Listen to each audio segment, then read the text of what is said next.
What's going on, family? This is Scrapbook Boxing, Museum of the Forgotten Fisticuffs series. I want to take a look at Jose Torres, light heavyweight champion.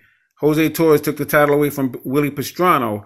He was in a stable with custom-auto fighters such as Willie Pastrano, himself, Floyd Patterson, Jose Napolise, just to name a few.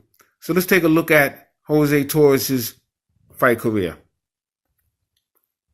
Jose Torres, who wound up becoming a commissioner out of New York, I'll say the late 80s.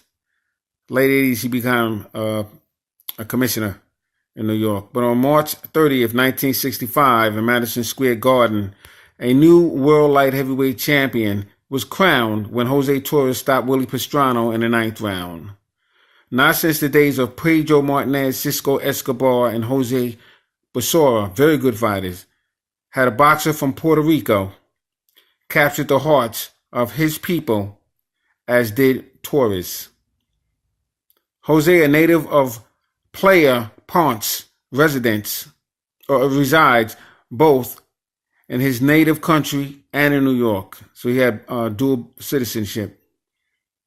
He was born on May 3rd, 1936, and was 28 years old when he dethroned the veteran Pastrano. Besides being a member of the Olympic team in 1956, Torres was an inner-city Golden Gloves champion 2 years later. Then he turned professional on May 24th, 1958. In his first contest as a money chaser, he knocked out Gene Hamilton in 1 round. Fascinating. Thereafter, he kept climbing the middleweight ladder, defeating every opponent except one of them, and that was Florentino Fernandez. See, now, Florentino Fernandez was a dynamite fighter. I must do his profile. I have it. I just got to, do a video on it and upload it. But he was a fantastic fighter. He fought all the greats, such as Emil Griffith, dozens and dozens of fighters. So I can understand that loss. Who stopped him in the 5th round. That was his only defeat in 36 bouts. Benny Kid Paret, who died after the bout with Emil Griffith, held Torres to a draw September 26, 1959. All of the other Torres battles were won by a decision or by knockout, of which he had 25 the night he stopped Pastrano. When not fighting, Torres and his real estate business, Kane Young sponsored the Puerto Rican when he was matched for a title with Willie Pastrano. He guaranteed Pastrano $100,000 to get Torres a title shot. So Willie Pastrano was guaranteed $100,000 to get Torres a title shot. Let's see if we got this right. He guaranteed Pastrano $100,000 to get Torres, who's Jose Torres, a title shot. Phenomenal. Unbelievable. You got to buy title shots. And this is still going on today. Torres comes from a family of 4 boys and 2 girls. His mother lives in Playa Ponce. His father, Andrew, owns a trucking business. Torres served 2 years and 3 months in the U.S. Army. Salute to him.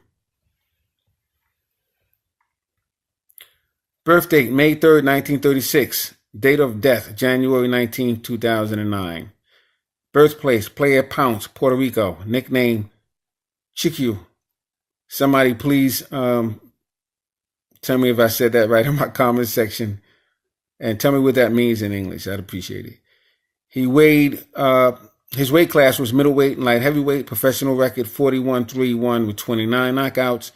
Titles held: World Light Heavyweight Championship, March 30th, 1965, December 16th, 1966. Best performances was against Gummo Brennan, very good fighter, defeated him in 10 rounds. Carl Bobo Olsen knocked him out in 1 round. Willie Pastrano KO'd him in 9 rounds. Wayne Thornton defeated him in 15 rounds. Eddie Cotton defeated him in 15 rounds. Eddie Cotton fought a lot of opponents. Chick Catterwood defeated him, knocked him out in 2 rounds. Ike Jenkins KO'd him in 5 rounds. These were his best performances. Benny Perret, 10-round draw. Randy Sandy defeated him in 10 rounds. Good fighter. Don Former. Don Former was a brother of Gene Former and Jay Former.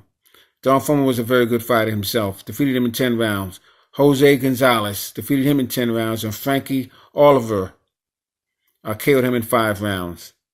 He was inducted into the Boxing Hall of Fame in 1997. He was a street thug, a street thug who turned his life around by enlisting in the U.S. Army.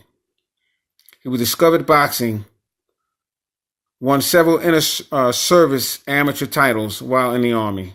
Light middleweight silver medalist in the 1956 Olympic Games in Melbourne, Australia. Representing the United States, losing to Hungary's Laszlo Papp. I think Laszlo Papp had like 3 Olympic titles. The only man, might have been one other person, but he was the first man, if anything else, to do that. In the finals, one debut on May 58th, they're talking about his professional debut, with a first-round KO victory, stopped 11 of his first 13 opponents, fought future welterweight world champion Benny Perret in 10-round draw in September 1959. Career growth and title shot retarded by a trainer, Custy Amato.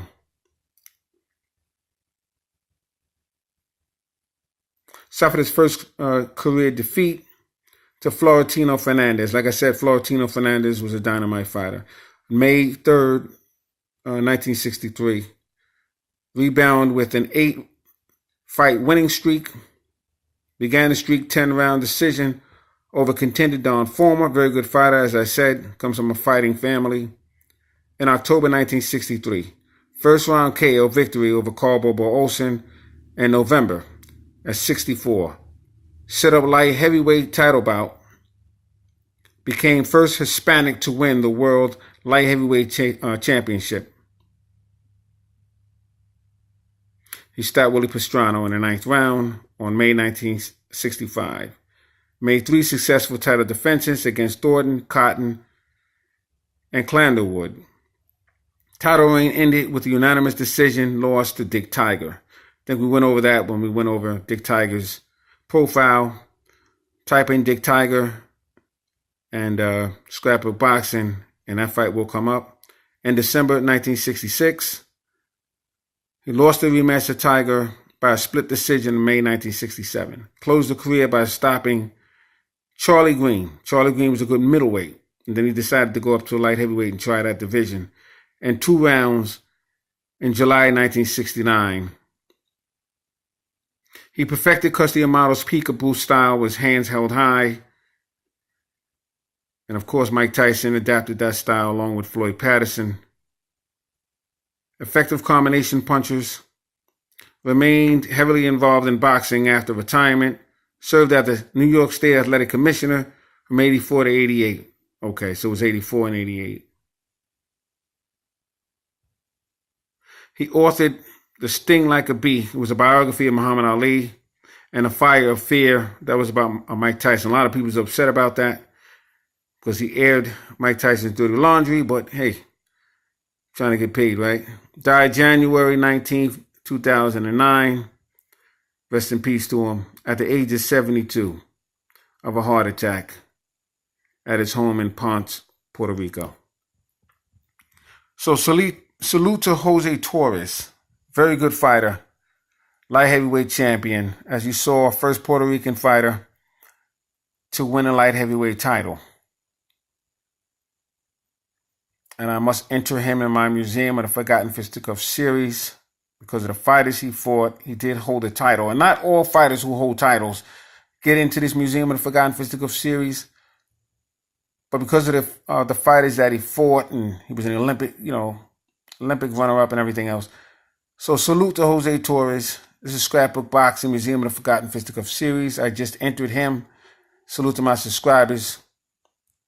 Thanks for hanging in there with me. All great fighters, never forgotten, and always will be respected on my channel. Peace.